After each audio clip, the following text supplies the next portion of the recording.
Muito bem, então vamos continuar aqui com nossa discussão sobre fórmulas químicas. Última aula a gente discutiu aqui em cima a fórmula percentual daquele meu exemplo.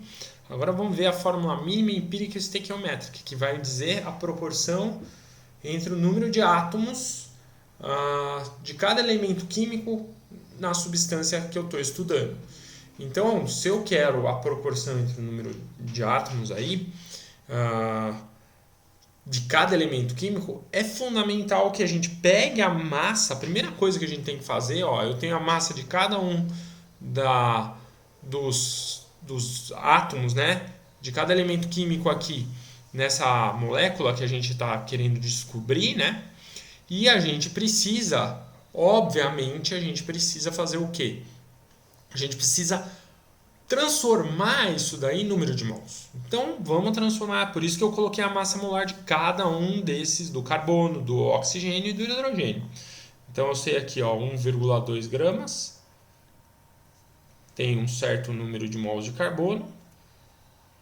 Eu sei que 1 mol de carbono tem 12 gramas. Essa conta é facinho, né? Então o número de mols de carbono aqui 0,1 mol.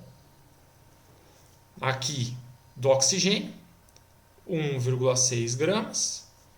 Tá? Eu tenho número de mols de oxigênio, 1 mol de oxigênio, 16 gramas.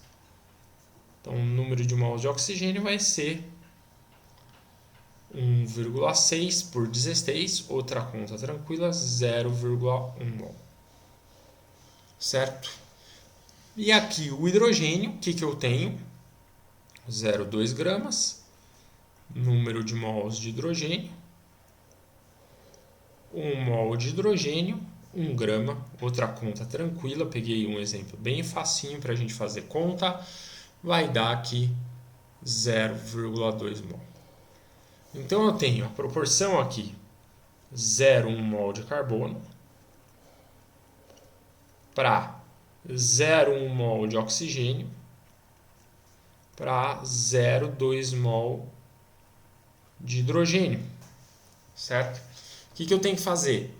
Tá, a proporção são os menores inteiros, então para virar menor inteiro eu tenho que pegar, para virar a proporção entre os menores inteiros eu tenho que pegar aqui e dividir todo mundo pelo menor número. 0,1, 0,1, 0,2, o menor aqui é 0,1. E é sempre assim. Os números que você achar de mols de cada um, você vai ver qual é o menor e vai pegar e dividir todos por esse menor. Então 0,1 mol, 0,1 mol, 0,1 mol. Certo?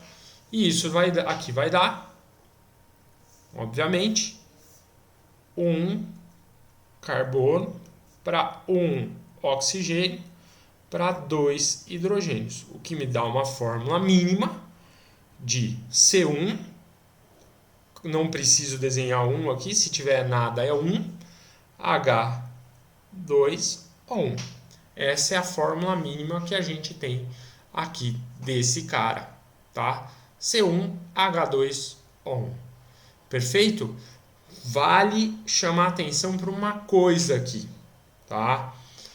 Vou chamar a atenção para uma coisa fundamental. E o que eu quero chamar a atenção para vocês é: se dessa divisão aqui, quando você pega o menor e faz a divisão aqui pelo aquilo que você achou, né? Então você achou os caras aqui, o número de mols, o NC, o NO, NH. Aí você pegou, dividiu pelo menor. Suponha que a hora que você pega o menor aqui, tenha dado um número quebrado. É a menor proporção inteira. Então, o número quebrado não é aceitável. Então, se você pegar um número quebrado, o que você tem que fazer com esse número quebrado? Você tem que pegar esse número quebrado e multiplicar por um fator numérico que vai gerar um número inteiro. Então, suponha que aqui tenha dado 0,5, por exemplo, né? O 0,1 era 0,5. Então, você não pode colocar 0,5. Você vai ter que pegar esse 0,5 e multiplicar por 2. Só que se multiplicar um elemento químico por 2, você tem que multiplicar os outros por 2. Então, toda vez que você achar um número quebrado, pega esse número quebrado e multiplica por um fator que vai torná-lo inteiro. E faça essa multiplicação com os outros elementos químicos também. Não pode esquecer isso, tá bom? É assim que a gente acha a fórmula mínima empírica ou estequiométrica. Até a próxima aula.